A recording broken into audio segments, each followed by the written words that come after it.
Thank you for having me. And do you know, I had planned to do this presentation as it is, to just go through the slides. But as I was sitting there, this is why it's good to have conversations and to see where people are thinking, where people's minds are at on these particular topics. Because I was literally just going to go through, I was going to have could call like a soft hitting presentation, something that everybody could relate to, and something that make you think. We could go through, maybe it might go through one or two, yeah. But something that really struck me when I was sitting there was this thing called priorities. Because a question came to my mind to ask the congregation, and as we're still in the conversation mode, every time I speak I like to, ask questions, so feel free to continue answering. No. Did it sound, when we were having the discussion, did it sound like we didn't have the answer? Someone saying yes? Okay, by show of hands, yeah? How many would you, by show of hands, did we have the answer, yes or no? They're saying no. Let me see.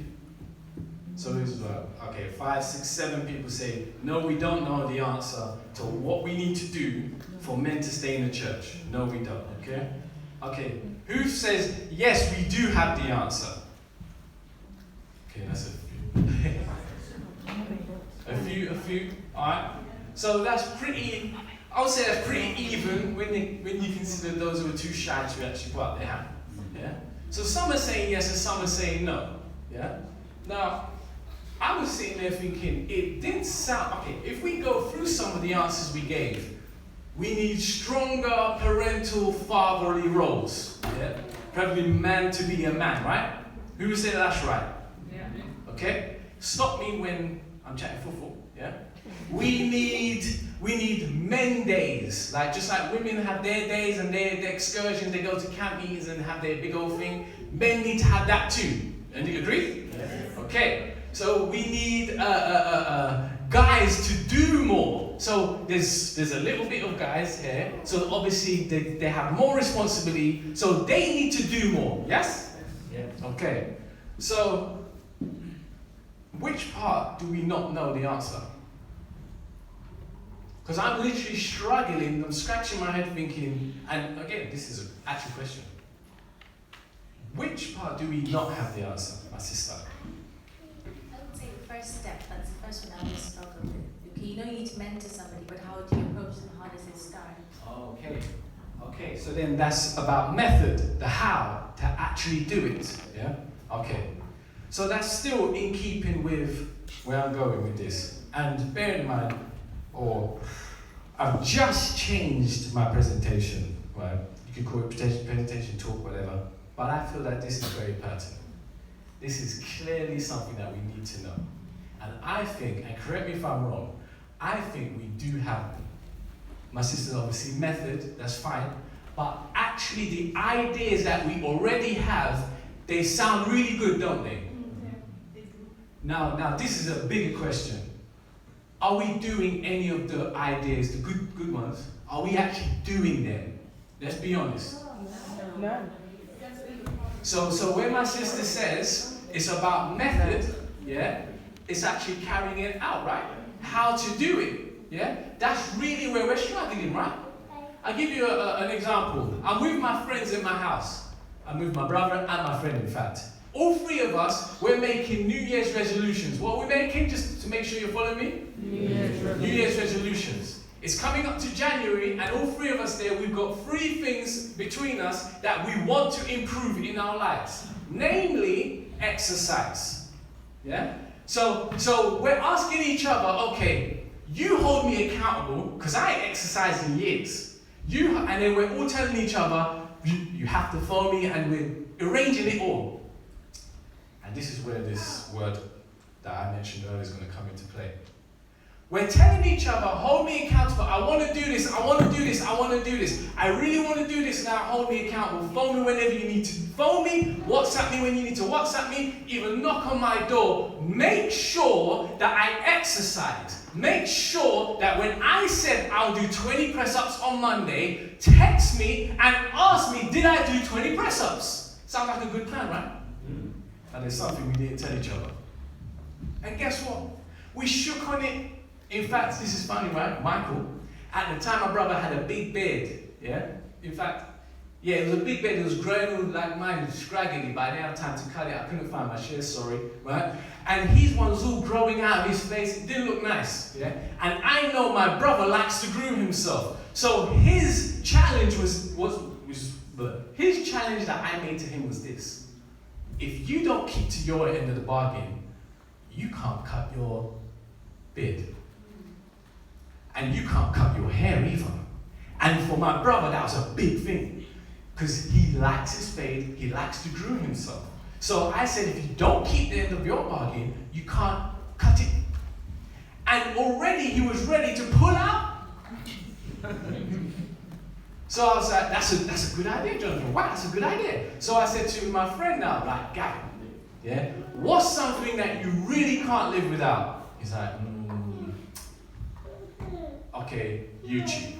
Right? I was like, that's a big one. I said, okay, if you don't do your exercise thing, no YouTube. And he was like, he took almost an hour to think about it. And at the end of the hour, then he said, okay, right, now I'll agree, okay. And we all shook on it. And my thing, I forget what mine was. Yeah? I forget what mine was.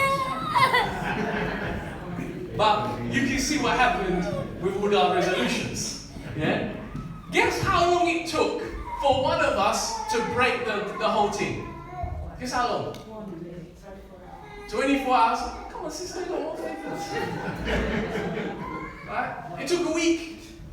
1 week, not even 7 days. Because by the Friday, we set the thing on Monday. By the Friday, I phoned my brother. Have you done your thing? And I said, no, it's all right, I know, because your WhatsApp image has changed and you're all faded up in everything. Right? But there's something we didn't tell each other in the beginning of that meeting. This word comes into play. Priorities. The truth is, you wanted, and we all want to do everything we just said. But there's something that we're not actually saying what gets in the way. We're not actually saying, we're not even actually discussing what we really need to discuss. So, back to the example. In that group, when I'm talking with my brother and my friend, what I should have said is this. I'm more concerned with making money than exercising. I ain't got time to do press-ups when I'm trying to make money. Does that make sense? So guess what? If I don't say that, if I don't own it, then guess what? As soon as it's time to do press-up and go gym and spend... Now you can tell I don't go gym, right? Just by how I'm going to describe the pain of going gym. Going all that way. It's only 15 minutes away by car. All that way. And then spending £10. £10. To do what? To do just a few press-ups that I can do at home. All that petrol. Oh man, it's going to take me 2 hours. Then when I come back home, then I have to put the kids to bed. What? And then no time for YouTube? The point is, every time an opportunity came to work on my business or to do press-ups, guess what I'll choose? My business. So really and truly, if you're a psychologist worth your salt, you would see that and go, now sit your backside down here and let's talk about priorities. Let's talk about your business above your health, right? And you know that you could do all the action plans in the world for me. As long as I had that as my #1 priority, I ain't exercised a day in my life. Does that make sense? Yeah. Because every time the choice has to be made between exercise or business, you know what I'm going to choose. I had a conversation with somebody, yeah, and the same thing. We were talking, and he was talking about his life and everything like this. And he said to me, and this really just blew my mind. He said these words to me. He says to me, you know what, I just realized. I was looking at my life, and I was looking at my priorities, and guess what I had to admit as my number one priority? Even above my daughter. And guess what it was?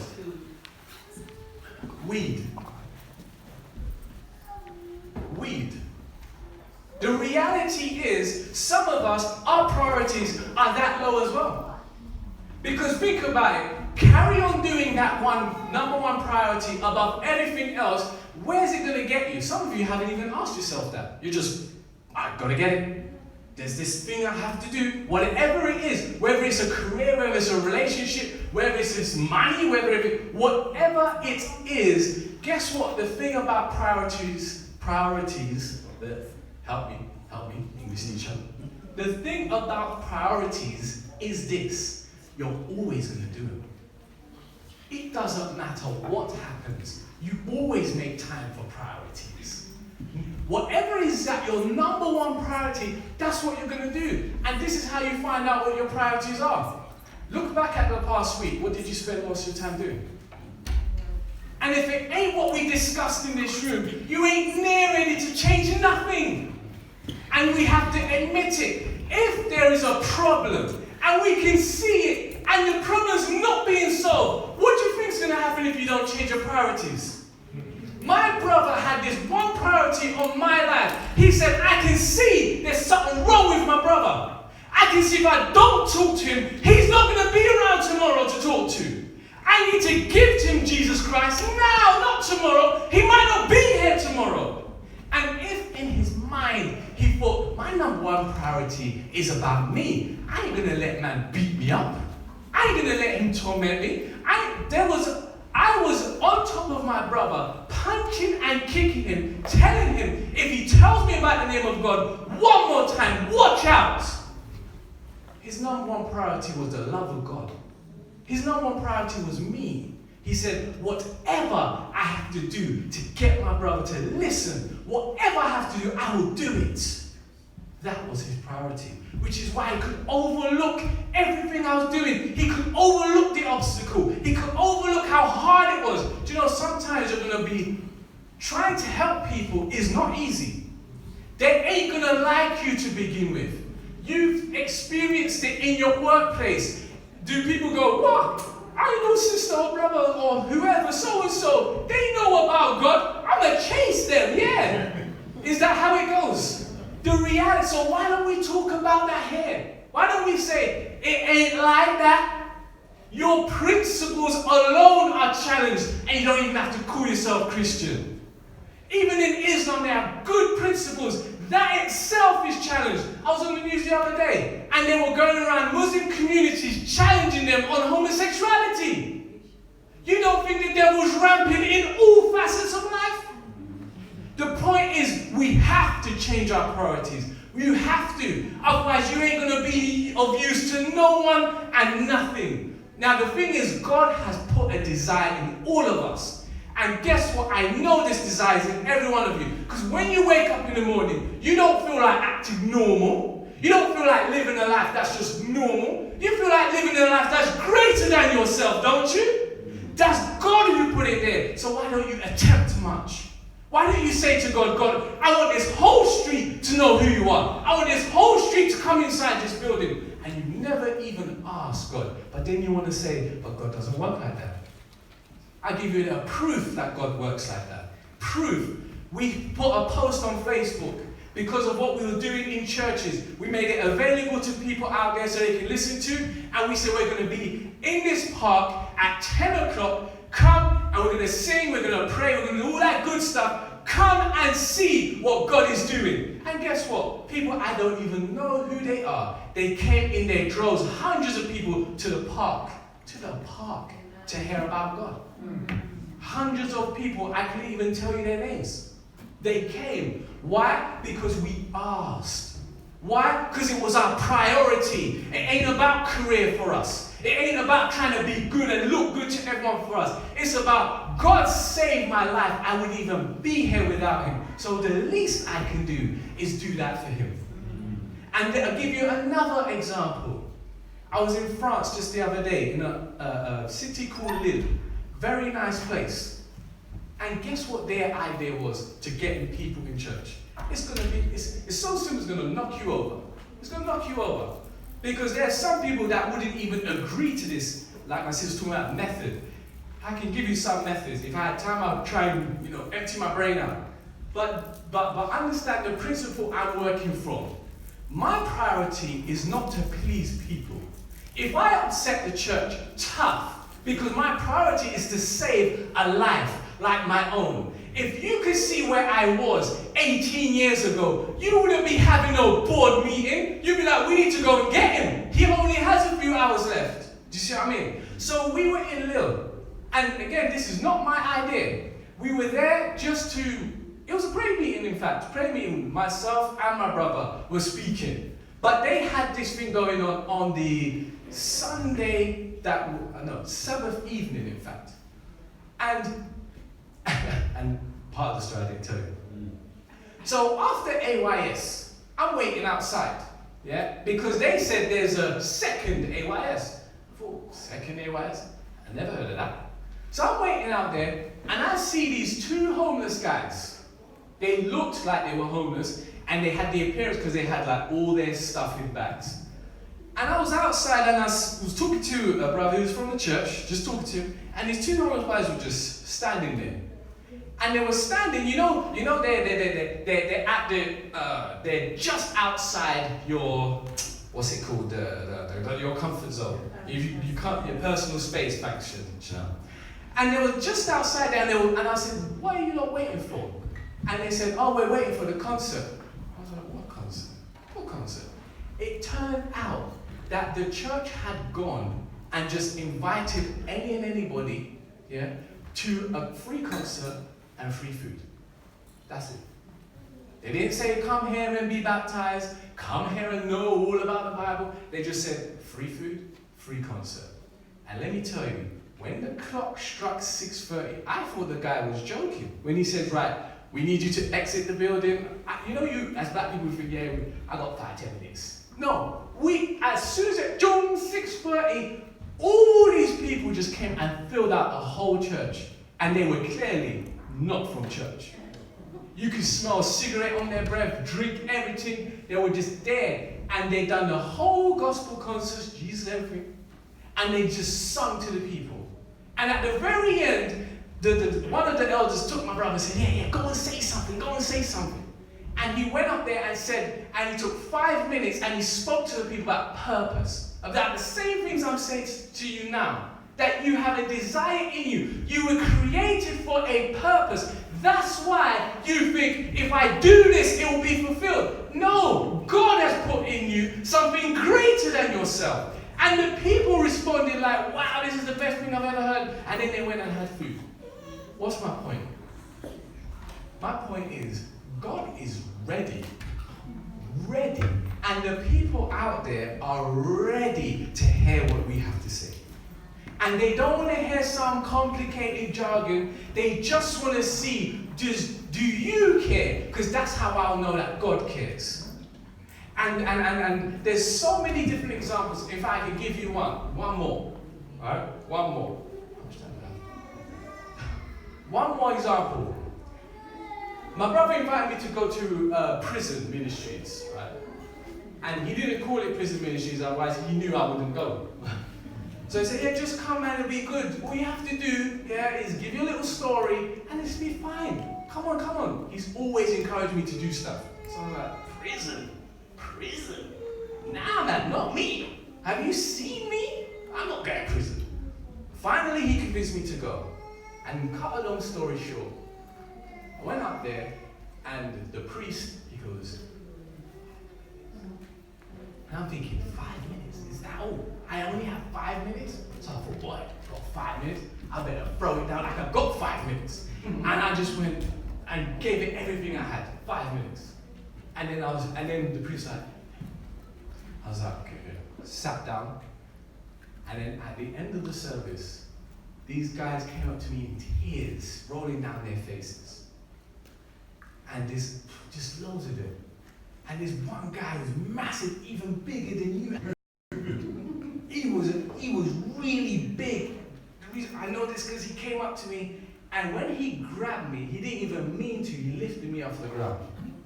And he was crying and saying, I can't believe it. Oh, praise God, praise God. I can't believe it, I can't believe it. I was thinking, what man, what did I do? What? The same things we speak about week to week.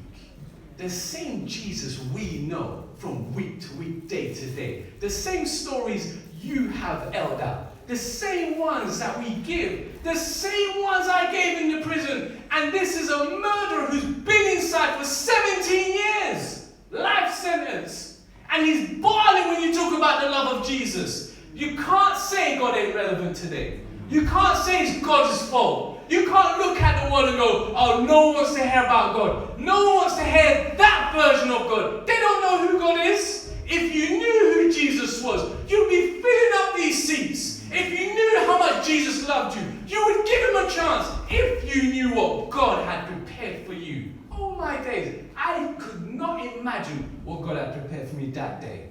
Because before that, I was considering, forget talking anymore. I'm tired of going to churches and being, and this is no offense on anybody. I was tired of going to churches and fighting more than helping. Does that make sense?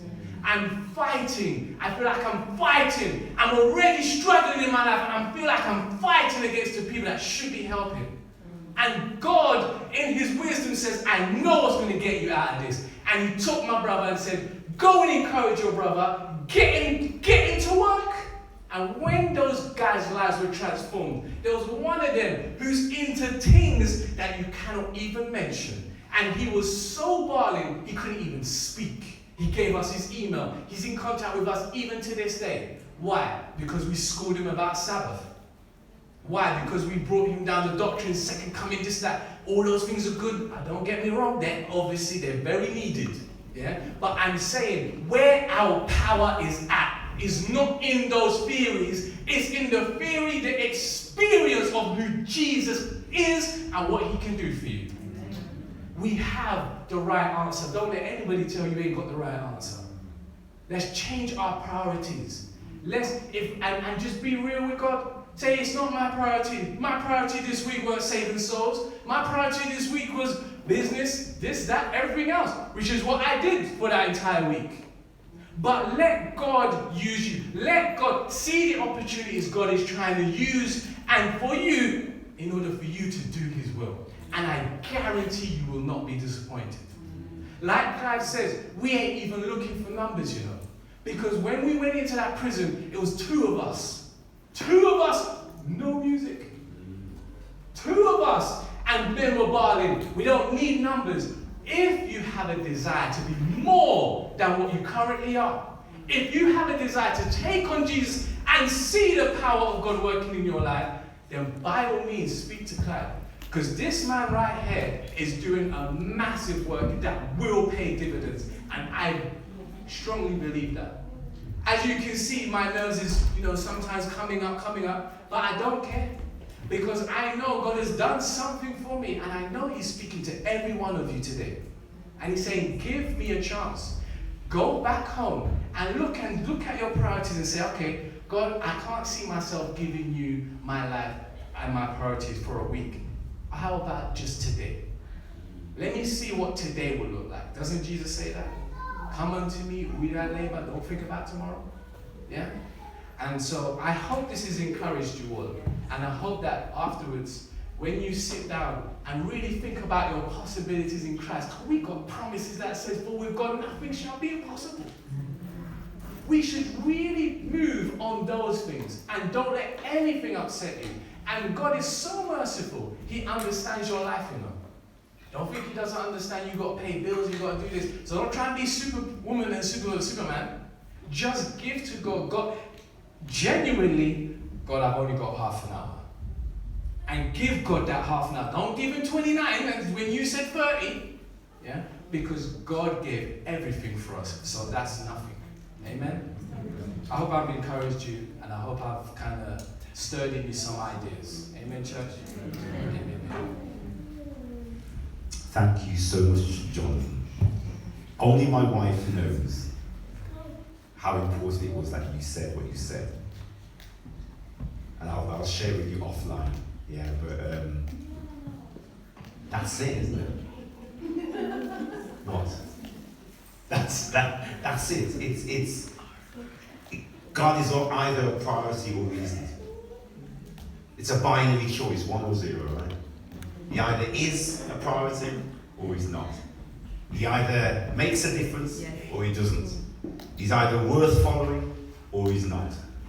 And that's why in Revelation he says to us, if you're lukewarm, I prefer to spit you out of my mouth. Because you're no use or ornament to anybody being lukewarm. I'm hoping that you've gained something from today.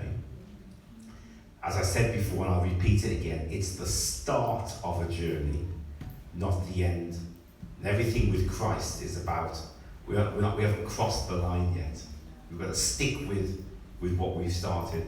If there are any, maybe hearts in hand, and maybe leave these with you. We have some move forms for anybody who wants to sign up to the ministry.